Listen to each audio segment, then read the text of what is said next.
Even with my condition, I considered myself to be an ordinary housewife. I ran errands, cooked, cleaned, and made sure everything ran smoothly. I'm a homemaker, and I have no problem with that.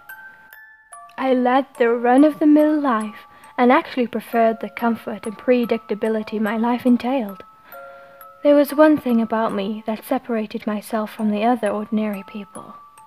I have a rare condition called prosopagnosia that has left me unable to differentiate facial features. I feel like I have to explain this before I can continue the story, to let you know how it feels to live with prosopagnosia. People don't call it face blindness without a reason. Imagine being unable to differentiate your significant other from a stranger at a glance. The only way I can identify someone is by their voice and mannerisms. To be honest, that method is not foolproof, and every now and then I find myself talking to someone I don't know on the street or the supermarket, mistaking them for a friend or family member. Of course, you don't need to comprehend what it's like to be in my shoes to understand why I can no longer stand the idea of interacting with another person. It all started a month ago, when I began getting little letters in the mail. They started off as innocuous messages tucked into blank envelopes. Thinking of you. You looked beautiful today. Your smile brightens up my day. And other notes like that. I thought it was my husband at first. He was always a bit shy. I personally think that he dealt with low self-esteem his entire life and was a bit hesitant to put himself out there. He was so nervous that when he asked for my hand in marriage, I almost had to finish his sentence for him so he could get the proposal out there. I figured that these little notes placed in the mailbox were his way of expressing his affections without putting himself out there. I waited for him to comment on the notes he was leaving, but after a while, it became apparent that he had nothing to do with them. I finally asked him about it, and he had no clue. He had no clue that I was even receiving messages. I was personally a little worried about it, since there was no return address. It meant that the mailman wasn't the one bringing them. I didn't like the fact that there was someone leaving messages in my mailbox. The whole situation made me feel a little bit uneasy. My husband, Adam Dufresne, was fairly nonchalant about all of it. He reasoned that it was probably some misguided teenager who was smitten with me. He explained that I had that effect on people. I couldn't tell you if I'm pretty or not, but it was my husband's little affirmations that made me feel beautiful. For all his nervousness and shyness, sometimes he would say something that would sweep me right off my feet. He told me to just ignore the notes, and he would eventually get the message and take an interest in a girl his own age. I followed his advice and left the little white envelopes unopened in the mailbox. I pushed them to the back of the mailbox and collected the regular mail. I did that for a week or so, until I opened the mailbox one day to find it filled to the brim with little white envelopes. I was more annoyed than anything. I took them inside and began to throw them away. My curiosity got the better of me, and I started to read a few. I don't know why. If I had to hazard guess, I would say maybe I was a little lonely. Adam worked from 7 in the morning to 6 at night, and I had a few friends, but no one real close I could confide in. We were shopping friends, acquaintances, that I knew from my errands. The problem was identifying them, and striking up conversation with my condition made it hard to build friendships. The notes were all mostly innocent words like, "You're so nice," "I love what you've done with your hair," and other niceties that almost anyone could get away with saying in a conversation. It wasn't until I read, "Why don't you answer me?" that I became genuinely concerned. A few days later, the message began to get more sensual. Things like, Your body is a shrine that I would love to worship. Your sun-kissed hair sets my heart aflame with desire. Nice tits. Not all of them were so poetic. It wasn't until I received one that praised the tattoo on my hip that I finally broke down and told my husband how bad the letters have gotten.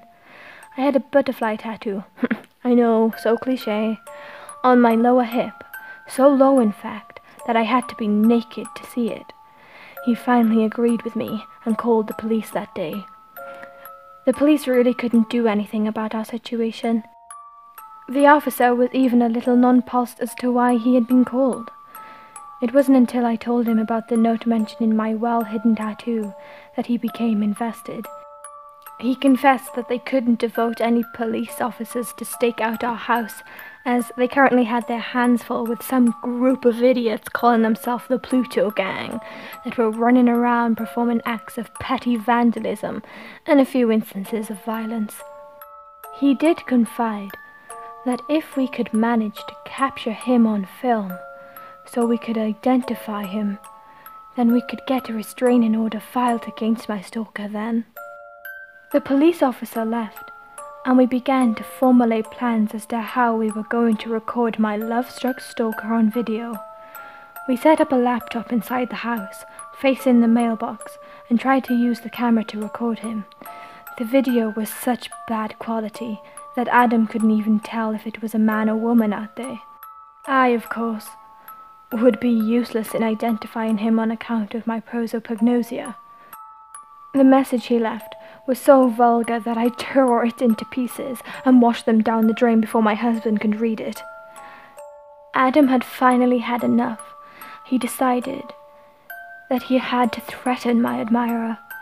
I should have taken offense to him acting in such a primal manner, but a little part of me was glad that the usually so reserved Adam was expressing himself so forcefully. He decided that his best option was to lie and wait on the porch and catch my secret admirer when he arrived to leave another sordid message in my mailbox.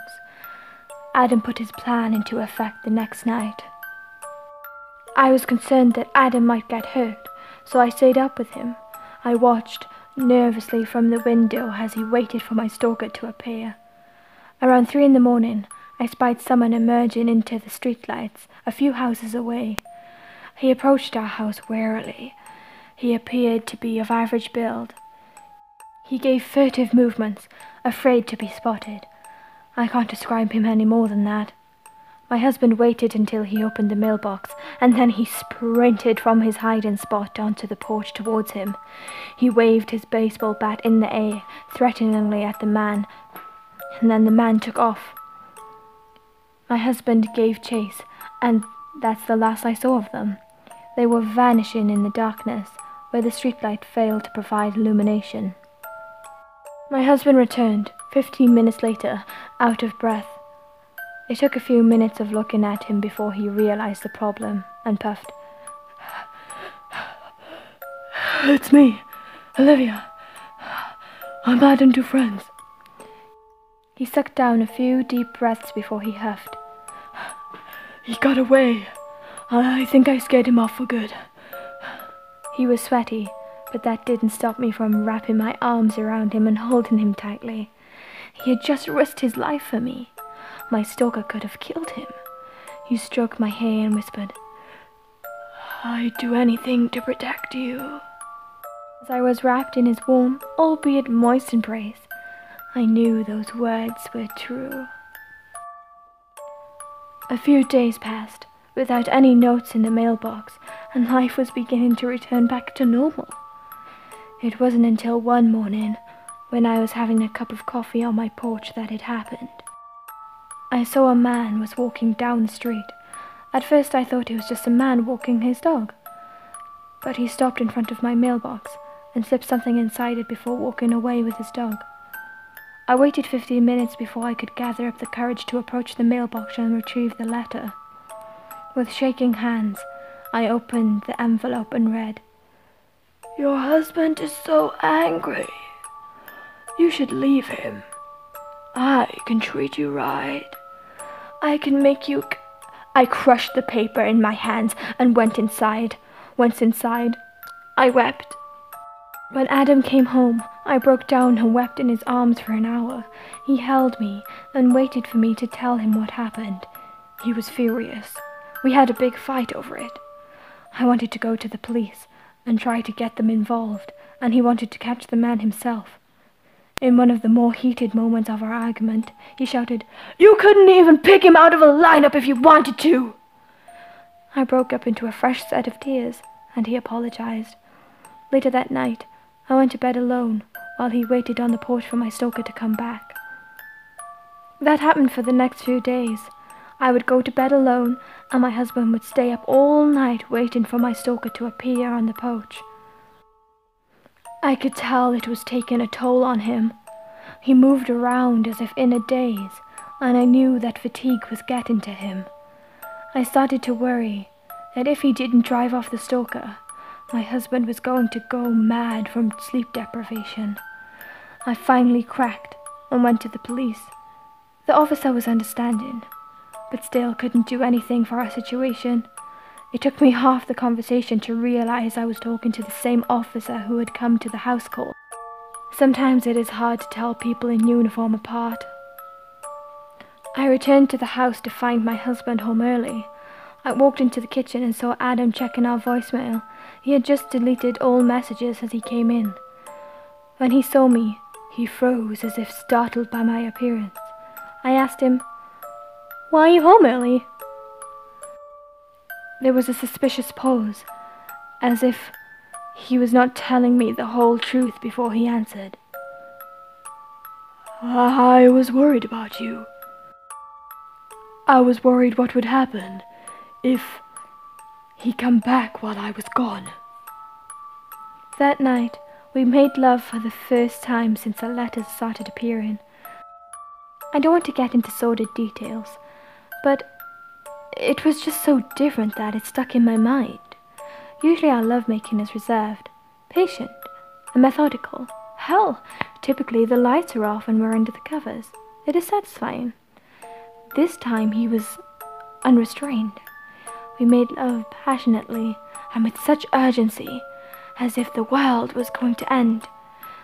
I think it had something to do with the fact that we almost had sex like clockwork.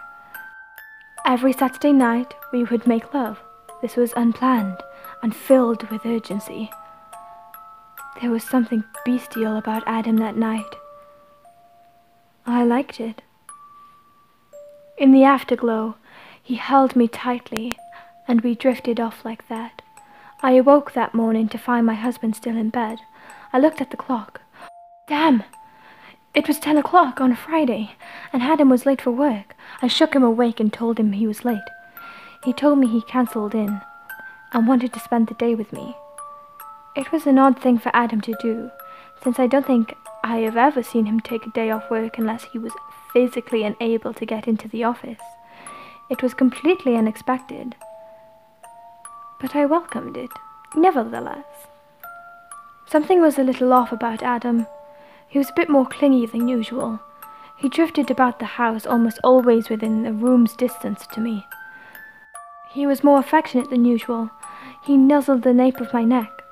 The feeling of his stubble prickling my skin was such an unknown sensation. He planted kisses and caught me up in a few embraces.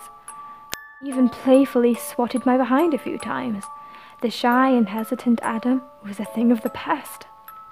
I expected this behavior to wane over the weekend, but it actually became more prevalent. He whispered sweet nothings in my ears. He massaged my shoulders, and even offered to rub my feet. I was enjoying some of the perks of this newly affectionate Adam, but some dark, sneaking suspicion was festering in the back of my mind. By the time Monday came around, I was almost excited to send him to work. I was beginning to feel claustrophobic with the amount of affection Adam was smothering me with. I practically had to force Adam out the door to work. He wanted to take another sick day to spend more time with me. To tell you the truth, I was a little exasperated. It is hard to run errands and keep the house clean with someone tagging along and sweetly crooning nothings in your ears and tracing your neckline with kisses every 15 minutes. He reluctantly left, and I went about with my day. I was glad when the mail arrived and there wasn't another plain white envelope with a sordid message inside. But still, there was that voice in the back of my head whispering that something was missing from the larger picture. That night, I had a terrible lucid dream. I dreamt I was in our bed when the cell rang. I reached over at him sleeping prone form and grabbed the cell and answered it. The voice sent chills down my spine. The voice was angry and snarled. "Why didn't you pick me up from the airport? I had to catch a cab home. Didn't you get my message that I would be gone all weekend on a work trip? Didn't you get that message? Would you mind letting me in?" The sleeping man rolled over and faced me.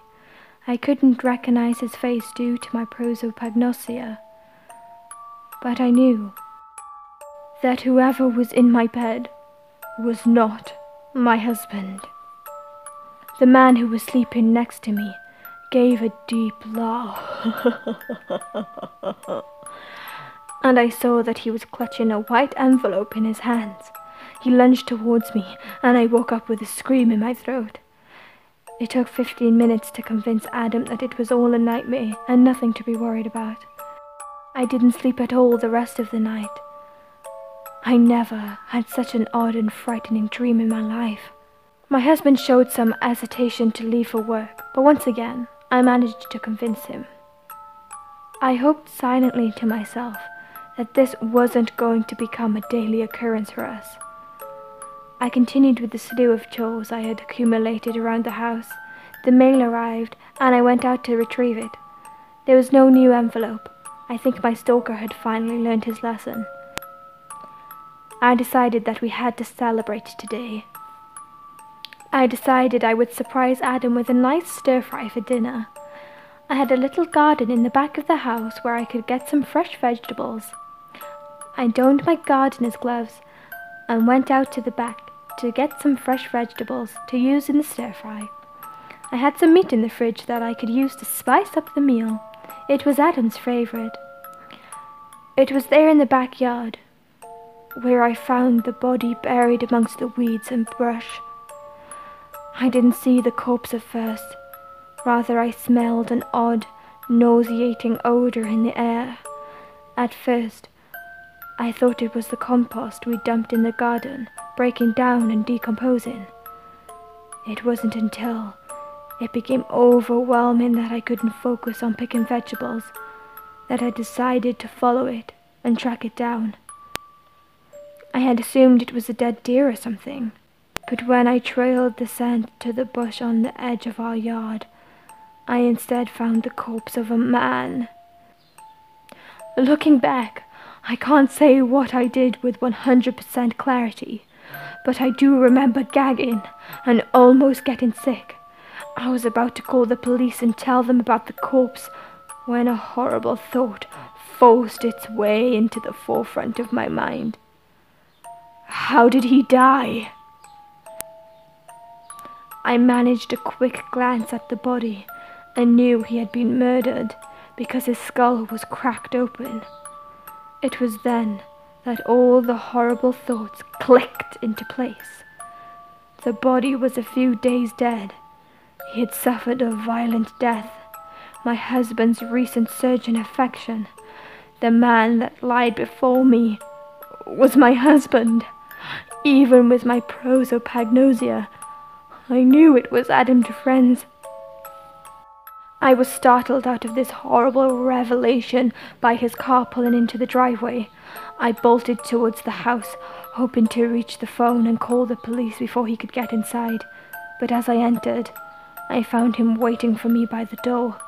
The man leaned forward, planting a kiss on my cheek before asking, "How was your day?" My skin crawled, but I tried to keep my composure. Until I could have enough time to call the police, I would have to play along with this sick game. I would have to wait with this imposter who was wearing my husband's clothes, driving his car, and living his life. I had to wait. I listened patiently to him telling me about his day, but the words were hollow and false. He was full of fallacies. His emotions were errors. He was a master manipulator who had killed and replaced my husband. It wasn't until he asked about what we were having to dinner that I was able to come to my senses and began to make the stir-fry. The situation got worse as time passed. Now I would have to have dinner with my stalker and bide my time until I could call the police. I cut up the vegetables and threw them into the skillet with some cooking oil. I let them soak up the oil for a bit before cranking up the heat. I was battling with the urge to throw up the entire time. This monster had murdered my husband, donned his clothes, and fooled me into thinking it was him. All the stolen kisses, the unwanted hugs, the unbidden sweet nothings he had whispered into my ears sent shivers up my spine and roiled in my stomach. I thought about turning the knife on him and fending him off while I phoned the police, but I wasn't hopeful about making it out of the house alive if I tried that. He had already killed Adam. I needed to play house with this imposter, or I would find myself in the weeds and brush like my husband. My best bet was to continue with this stalker's sick fantasy of a happy relationship. My mind kept flashing back to the body in the backyard. I wanted nothing more than to cry. I stirred the vegetables and meat up. They hissed and spattered oil in the skillet. The meal was just about done, and the imposter was drawn to the stove by the smell. It wasn't until he wrapped his arms around me, cupping me, and pressed himself against my body that I lost it. The images of him in my bed, making love to me, seared and hissed in my brain, the smell of his sweat and the feeling of his hot breath puffing against my neck. Like my imposter had lost control in the act of raping me, I lost control in the act of retaliating against him. I seized the iron skillet in my bare hands. There was a horrible hissing sound, but I didn't feel the pain. I rolled around and swung the skillet. It connected with the imposter's face and set hot oil and stir-fry flying everywhere. He stumbled back and I closed the gap between us. He was doubled forward, clutching at his face and trying to come to terms with what was happening. I swung the skillet down and it made a sickening crack as it connected with his face. He dropped to the ground and writhed in pain, but I was not done with the imposter. I straddled my stalker as he tried to crawl away. I raised a blazing hot skillet above my head and brought it down on the back of his head a few more times. The last time, his head gave a sickening squelch as the skillet crashed down on him. He no longer moaned or moved. He was dead. The skillet slipped out of my hands and clanged on the tile. I became aware of the burning sensation in my hands. The skin of my palm was bubbling and molten. I got off the corpse and called the police. The police arrived 15 minutes later. They examined the body and began to question me in the front room. The smell of burning flesh mixed with stir-fry didn't upset them. I told them the entire story, and when I mentioned the corpse in the backyard, the officer sent his rookie partner back there while he continued to get my statement. I told him how my stalker had left increasingly disturbing messages in my mailbox and had probably murdered my husband while I was out. He then probably tried to hide the body before going inside and dressing himself in my husband's clothes. When I uncovered the body, I understood what had happened. The rookie returned and whispered something to the officer. This must have been his first time investigating a murder, because he whispered too loud to conceal the information. I didn't catch all the words he spoke to his partner, but I did overhear enough. I overheard too much. I caught a few words unlike unidentified, doesn't match, husband. The pieces clicked. Adam's words echoed in my head. I'd do anything to protect you. My mind raced. Would you kill for me, Adam? What would you do after realizing you murdered a man who was stalking and harassing your wife and would probably be arrested? Would you flee? Would you try to make the most out of your time with your wife before the inevitable end came? My mind spit out fragments of thoughts. The clingy attitude, the desire to spend more time with me, the frantic lovemaking, the skillet connecting with a sickening squelch, the scalding oil splashing on my arms and his face. A haunted sound filled the house and the officers looked startled. It took me a second to realize that the sound was coming from me. They took me into the station wailing like a banshee. I'd do anything to protect you. Those words echoed in my head. They were the first things I'd hear when I wake up, and the last thing as I rest my head on the pillow. I'd do anything to protect you. I was acquitted due to my face blindness, which rendered me incapable of distinguishing the body in the backyard as that of my stalker, and not my husband. I'd do anything to protect you. My husband had murdered my stalker to protect me, and I had repaid him by smashing in his head with a skillet. I'd do anything to protect you. I reverted my name to Olivia Sacks and moved away, but the memories still haunt me. I wish they could have arrested me. I wish they had locked me up with a life sentence. I wish I had died. But that's not on the cards for me. I am now a recluse of sorts. I live alone and I shun all forms of contact with people. You want to know why I can't stand the thought of interacting with another person? It is because I don't know them from Adam. It's always the same with every single person I see. They all remind me of him and his words spoken that late night. I'd do anything to protect you.